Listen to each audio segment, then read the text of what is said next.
agitator and young journalist Tirth Nath Akash has also entered the election battle this time. He contested as an independent candidate from Bermo Assembly on Tuesday, submitted his nomination paper to the elected official in Gomia.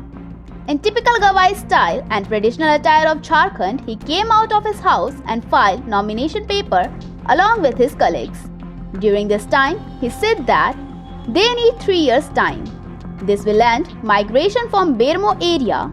Describing the worsening situation of education, he talked about improving education in the next 3 years. He said that anything is possible with visionary leadership. When compared with Jairam, he said that I have the height of Parasnath and depth of Damodar.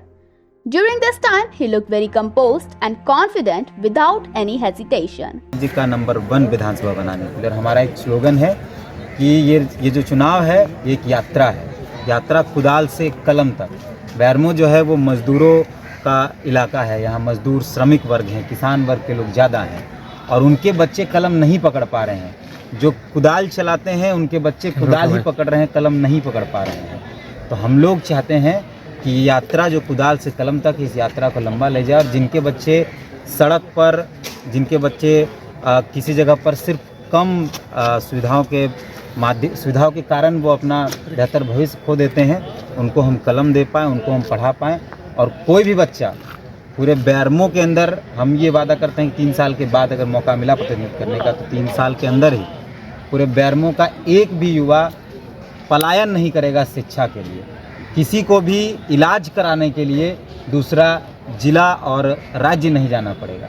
ये मूलभूत सुविधाएं। इसके अलावा बैरमो को जिला बनाने की जो लड़ाई है उसमें हम साथ रहे हैं और हम आए अगर तो विधानसभा के अंदर, सिर्फ सदन के अंदर नहीं, बाकायदा सड़क पर भी इस लड़ाई को पूरे राज्य स्तर पर मजबूत करेंगे। जिनामोड़ को अनुमंडल बनाने की लड़ाई है, इस लड़ाई को भी हम मजबूत करेंगे। लेकिन सबसे मूलभूत जो चीज़ें हैं, शिक्षा, स्वास्थ्य और रोजगार, सबसे पहले काम हम इस पर करेंगे और सिर्फ 3 साल का समय जनता के लिए। देखिए, जो मुद्दे हम पत्रकारिता के माध्यम से उठाया करते थे, जो मुद्दे हम आंदोलन के माध्यम से उठाया करते थे, उन मुद्दों के समाधान का रेशियो बहुत कम हुआ करता था।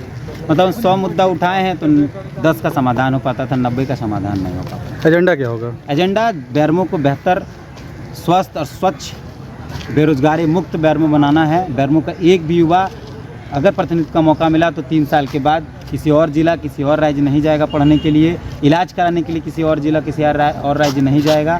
और पलायन का जो दंश बैरमो झेल रहा, उससे समाधान मिलेगा।